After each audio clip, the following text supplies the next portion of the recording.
What's up, YouTubers? It's me, Johnny. It's a Sunday in Chile. It's a nice, bright, sunny day. Anyhow, tonight, or to this morning, I want to, it's the afternoon. This afternoon, I want to talk about some kind of recent updates. Today, I was looking at the news. There's quite a few videos on YouTube, and there's quite a few headlines in the news. In Europe, more and more countries are going to restrict travel within Europe and to Europe from the United Kingdom. A couple of days ago, I had posted there, it was mainly France was closing itself off, but my understanding is sports, Spain and Portugal are shutting themselves down. I could be wrong because I think there's essential travel and then there's just tourists who are just shutting themselves off to tourists, but more and more countries, and maybe I think I heard the Netherlands might close themselves off to travel. So what's interesting is 80 to 90% of the people are vaccinated there. So the fact that they're closing down travel to visit after people are already 80 to 90% vaccinated is kind of interesting. So I don't know what to make of that. Now, having said all that, now I want to kind of turn to travel within Latin America, basically from North America to Central to South America. Right now, I've been looking at prices from Mexico City to Cancun. Like if you're in the Cancun region, oftentimes it's cheaper to travel to South America than, say, going up to Mexico City. Usually I go up to Mexico City. Usually I just like to go there, and it's just one of my favorite places to go to. But right now I'm looking at prices from Cancun to South America, mainly Colombia, and I usually look at Colombia, Ecuador, and Peru. Right now, Colombia and Peru are about the cheapest. Now, here's the problem, and I'm not claiming to have the last word on this, but I was Googling it. To go to Cancun, to get a taxi into the airport to Cancun, there's certain regulated taxis you got to use because of COVID. So you got to do that. And then also on top of that, you have to get a PCR test to go to Colombia or Peru. Now, according to the articles I read, if you have a Vax Pass, you can get in without it. I'm only worried that like you get on the plane or you try to board the plane and they say, no, you got to have both, and then you waste your money, which pisses me off. But then if you pay for both, if you have both, just to be careful and not lose your money, you have to pay $100. Now, here's why I bring all this up. This is why it's a pain in the ass, because you want to make sure you get on the plane, so you're going to hedge. You probably spend that $100, even if you got the Vax Pass. Now, on top of that, you have to get a special taxi. Now, getting a special taxi and paying for it is not a big deal, especially if you can get it 24 hours a day, if you can do that. My experience in Central America is you can't get a taxi at 5 o'clock in the morning. So then I was checking from Guatemala. Well, I can fly to these places, but I got to get up at 5 o'clock in the morning. Well, before 5. Most taxi services in Guatemala will not run before 5 o'clock, and typically there's no taxis, running around at 3, 4 o'clock in the morning to get to the airport by 5. So then you'd have to schedule a taxi maybe 10, 11, 12 at night. And if you can do that, you could do that, which I don't like doing. That's why I'm saying it's now a pain in the neck to travel anywhere. But that's a unique thing to Guatemala. So I was checking out the flights there. They can be pretty cheap. So then I was looking at El Salvador. El Salvador is cool because now you don't need a Vax Pass or any PCR test to enter the country. And you can fly out of there pretty cheap. But the problem there is they're long flights. They're not all direct flights. So then you have that problem. But you can fly out of the airport in El Salvador during the day and get a taxi to actually get to the airport. That's one issue.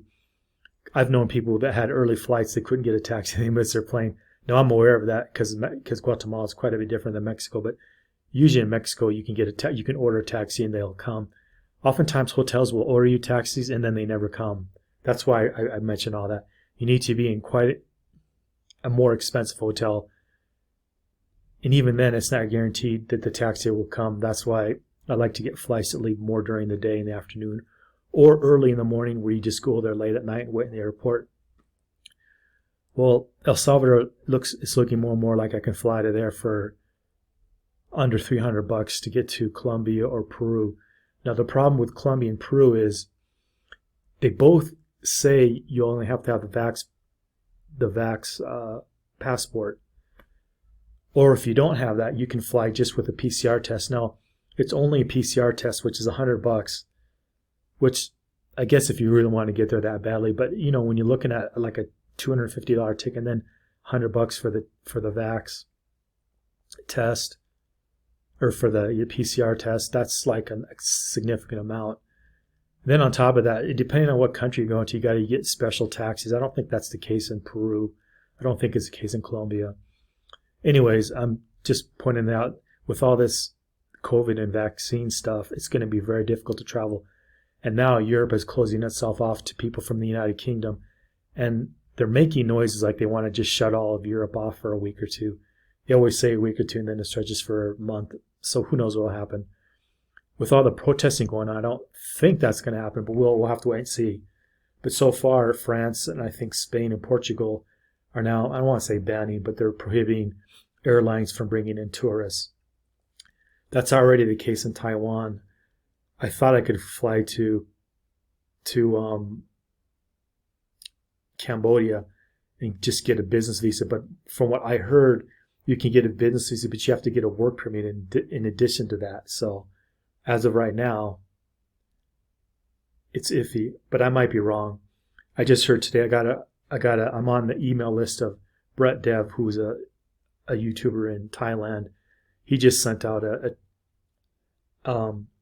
email to his list that Thailand, at least where he lives, is now fully open for bars and restaurants and stuff. Now in Europe, I guess they have a bifurcated system. Like you can go to bars and restaurants only if you have your Vax Pass. So that's another thing. If you do go to Colombia and Peru, you have to have your Vax passport to go to the nicer places. Again, I've talked to people there. They told me this only applies to the tourist areas. Anywhere out in the hinterlands or in small towns and communities, or if you're in a big city but you're not in the tourist areas, no one asks you for it. So that probably won't preclude me from traveling or anything, but just trying to point out all these things that are happening that make it difficult to travel. Then not only that, when you're buying tickets now, at least for Copa and Avianca, you can bring on one carry-on. You can still bring on one carry-on and one small bag or something. So if you have anything else you got to check, you got to pay extra for that, and that can be up to $100. And then if you do it online, it's less. If you do it at the airport, it's more. It's the same thing. If you check in online, it's free, but if you check in at the airport, they charge you $10. Again, that's not the end of the world. But in many instances, not all, you have to pay with a credit card. If you don't have an ATM or credit card, you can't get on the plane when you want to pay these fees, or you got to leave your stuff behind. So there's all these things that are a pain in the neck. And I want to say one more thing. I had heard more and more tickets are non-refundable if there's an act of God or if you can't fly for some reason. Well, I was checking it out. Like if I get the cheapest ticket, that is the case. If I get the next one up, that's usually $100 more, that's still not refundable. If something happens and you can't get on the plane, something beyond your will, you have all your paperwork, they just don't let you on the plane for some reason, they won't refund your ticket. So only if you have business class or first class will they refund tickets. So now to get the business class or the first class tickets, can be way more than double of the cheapest tickets. So like you could fly for like $250 to $300 to South America from El Salvador, but if you get the business class tickets, it's going to be $800, $900, $1,000. And the only reason I would do that is just to have it refundable. But that's what I mean. So if you, for whatever reason, like you don't have the proper paperwork or something happens with the weather or something like that, they can reroute you and you don't have to pay, but they don't have to do that. They can just say, you're shit out of luck. You're just going to have to pay for it with another new ticket. That's why traveling is such a pain in the ass, and it's to me, it's just going to be harder and harder to travel for poor people, middle class people. I keep bringing that up. I think that's intentional by governments to put more and more impediments in there to keep people like retirees, budget travelers from traveling. They want to keep them in kind of in the tax net. That's my opinion. Just my opinion. Feel free to disagree with me. But that's why it'll be more and more important to have money offshore, money in Bitcoin. And when I mean offshore, I usually mean dollars or Bitcoin, bank accounts. In general, I think real estate's okay, but only in countries you really want to live in. You could vault gold, in Singapore, Hong Kong, or Switzerland. If you don't want to vault gold, just, like I said, an easy alternative is Bitcoin. If you don't mind owning PAX-G, that's Pax Gold. You can buy that and put it in your wallet. That's not the best alternative, but it's just as good in my opinion. When you look at all the fees and all the hassles and how difficult it is to open up an offshore account nowadays. But anyways, I only mention all this because more and more countries are now doing like Turkey, where they're just going to devalue the money. If you don't have anything in assets, you're just going to be SOL. And again, I don't think this is going to happen to euro holders or dollar holders, but if you're in some of these iffy countries, they're just going to keep devaluing the currency, and there's going to be just more and more instability. So if you don't want to live in Europe and if you don't want to live in North America, I would suggest you make your move now. And in the past, I would say you didn't need a residency as much. It's becoming more and more important if you can afford it and if it's an easy thing and you don't mind doing it. I still think you can live the PT lifestyle and not have a residency in a country. And that's my strategy. People ask me what my strategy is I like moving around a lot. I don't want to live in one place as a sitting duck. Other people are different. I know a lot of other people, they just want to find a place, live there, and just stay there. I know quite a few people in Mexico who do that, and also too here in Central America. So that is another strategy. In fact, if you want to live in Mexico, and now again, I'm not recommending this, but if you want to live in Mexico or Central America, you can still, for the most part, live here, and your paperwork doesn't really need to be in order.